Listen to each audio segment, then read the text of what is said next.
everyone. Welcome to Statecraft IS Academy. We have started a new initiative called the Daily Current Affairs Discussion. The PDF of this video is available on the Telegram channel, Statecraft's Telegram channel, Statecraft's website, as well as in the description box of this video. So let's get started with the current affairs. Our first topic of discussion is Yuva scheme. So it's a young, upcoming and versatile author scheme, and Ministry of Education has launched it. It seeks to mentor authors, young authors under the age of 30, and train them to promote reading, writing and book culture in the country, and also to project India and Indian writings globally. Also, the authors would be given a consolidated scholarship of 50,000 per month for a period of 6 months under the scheme. And this Yuva scheme is also a part of India at the rate 75 project, which is Azadi Ka Amrit Mahotsav. And the National Book Trust of India, which is under the Ministry of Education, is the implementing agency. Next, we'll talk about Cali. Cali was recently in news because protests erupted in Cali over a proposed reform that would have lowered the threshold at which salaries are taxed. So whenever we see news related to a place, it's important to know where that place is, in which country, and also the nearby bordering countries of that country. So Cali is the second largest city in Colombia by area and third most populous. Also, it is located in Cauca Valley to the west of the Cauca River, and it is the only major Colombian city which has the access to Pacific coast. Now we'll see the map of Colombia. We see on the west there is Pacific Ocean, also there is Caribbean Sea, and it is bordered by Panama, Venezuela, Brazil, Peru and Ecuador. Also, Andes Mountains are in Colombia, as you can see in the map.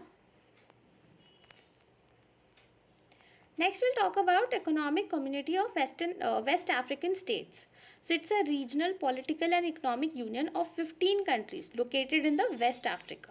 It was established in 1975, and the treaty related to it is Treaty of Lagos. And it was established to achieve the collective self-sufficiency for its member states by creating a single large trade bloc by building a full economic and trading union. It also serves as a peacekeeping force in the region. And it has two regional blocs, the West African Economic and Monetary Union, which is an organization of 8 mainly French-speaking states. And the next one is the West African Monetary Zone, which comprises of 6 mainly English-speaking countries.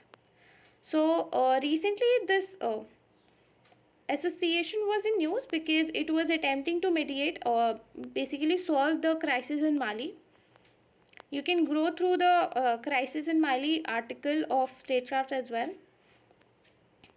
Now we see a map of Africa. So West African countries have together formed this association. These countries include Mali, Niger, Nigeria, Ghana, Equatorial Guinea, Liberia, Sierra Leone, Gambia, Senegal, Cape Verde and others. Next we'll talk about Rishi Ganga. So it's a river in the Chamoli district of Uttarakhand, and it originates from Uttari Nandi Devi glacier on the Nanda Devi mountain, and it is also fed from the Dakshini Nanda Devi glacier, and it flows into the Dhauli Ganga river near village Rini. So recently there was a glacier burst in Uttarakhand. Next we'll talk about vitamin D. So it was in news that vitamin D can be considered useful for the treatment of COVID-19 patients. So talking about what vitamin D is, so as the name suggests, it's a vitamin and it's a fat soluble vitamin, okay, which means that it can dissolve in fat and oil and can also be stored in your body for a longer period of time. Also, it is known to have the right amount of calcium in the bones and catalyze the process of it also protects the cell membranes from damage and prevent the inflammation of tissues, and also help stop tissues from forming fibers and weakening bones from becoming brittle.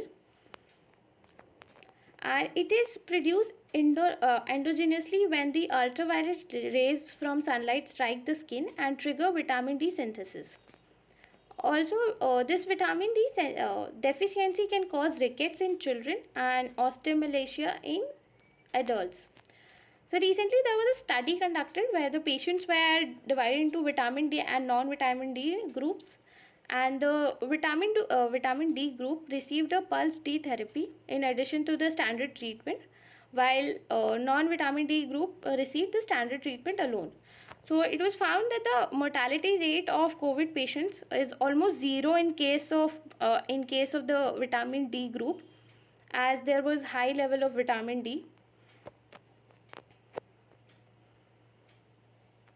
Next, we'll talk about midday meal scheme. So, the center has actually decided to give about 100 rupees each to children studying in the class 1 to class 8 in government schools who are beneficiaries of the midday meal scheme. So, this amount will be given through direct benefit transfer as a one-time payment. Talking about the scheme, it guarantees one meal to all children in the government aided schools and madrasas under the Samagra Shiksha Abhiyan. And these students include students up to class 8, and they are guaranteed at least one nutritional cooked meal for 200 days in a year, for at least 200 days. So one nutritional cooked meal for at least 200 days in a year, and for students up to 8th standard. And this scheme was launched by Ministry of Human Resource Development, and was launched in 1995 as a centrally sponsored scheme. Earlier its name was the National Program of Nutritional Support to Primary Education, and in 2004 it was relaunched as a midday meal scheme. The scheme is also covered by the National Food Security Act of 2013. Next, talking about the objective, its main objective is to address hunger and malnutrition, and at the same time increase the enrollment and attendance in the school. So this was basically provided as an incentive to the parents to send their children to school, so that the children can at least get one time meal. And also this scheme was able to improve socialization among caste and provide employment to at the grassroots level, especially to women. And the midday meal scheme rules include midday meal scheme rules of 2015 includes the place of serving meals to the children shall be school only. And also, if the midday meal is not provided in school on any school day due to non-availability of food grains, the state government shall pay food security allowance by 15th of the succeeding month. And the school management committee is responsible for the implementation of midday meal scheme. Next, we'll talk about non-aligned movement. So, Union Ministry of Health and Family Welfare has recently participated in the meeting of Ministers of Health of the NAM countries. So, this non-aligned movement, it's a forum of 120 developing world states, and they are not formally aligned or against any major power bloc. So after the United Nations, it is the largest grouping of the states worldwide, and this grouping this movement originated in 1950, as it was an effort by some countries to avoid the polarized world of the Cold War between the communist and the capitalist states. So they wanted to be neutral, and they did not want to be against or aligned with any of the major power bloc during the Cold War. So their purpose was to ensure the national independence, sovereignty, territorial integrity and security of the non-aligned countries, and help them in their struggle against imperialism, colonialism, neo-colonialism, racism and all forms of foreign aggression.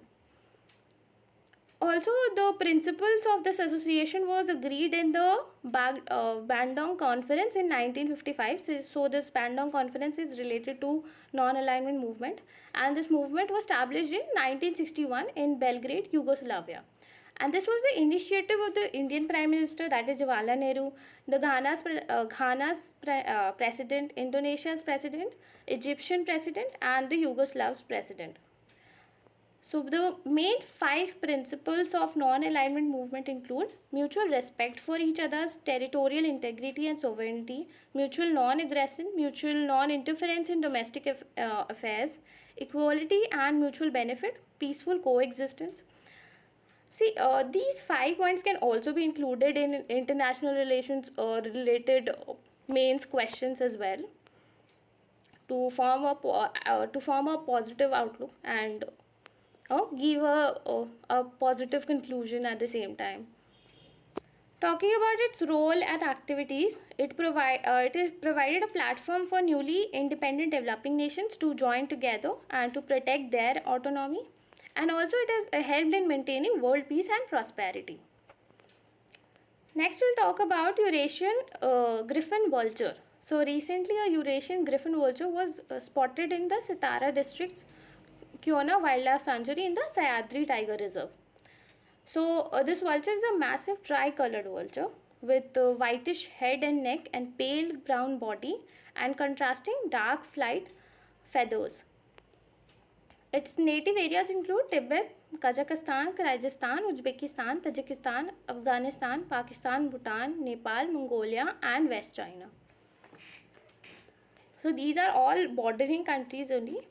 And in India, it can be mostly found in Himalayas and the northern plains. And it is under least concern in the IUCN list of threatened species. Now we'll talk about the Sahyadri Tiger Reserve. So this Tiger Reserve is located in the Sahyadri range of the Western Ghats of Maharashtra. So the Sahyadri range forms a common boundary between Maharashtra, Karnataka and Goa. The Tiger Reserve consists of Chandoli National Park and the Kiona Wildlife Sanctuary, and it consists of evergreen, semi-evergreen and moist deciduous forests. And it is the only tiger reserve in the western Maharashtra and the fourth tiger reserve of Maharashtra. It was declared a tiger reserve in 2008. And talking about the other tiger reserves in Maharashtra, there are Bor Tiger Reserve, Tadoba Andheri Tiger Reserve, Melghat Tiger Reserve, Navegaon Nagzira Tiger Reserve and also Pench Tiger Reserve. See, Pench is located in both Maharashtra and Madhya Pradesh. It is more on the side of Madhya Pradesh, so it is mostly included in the tiger reserves of Madhya Pradesh only. And tiger reserves are a very important topic in UPSC, and there are 50 tiger reserves and everyone is requested to learn them by heart and their locations and also important facts related to them. So at the end, I have included a map which shows all the tiger reserves, and you are requested to go through it and learn it by heart and revise it again and again because it's very important. So all for today, guys. If you like this video, please like, share and subscribe. Thank you.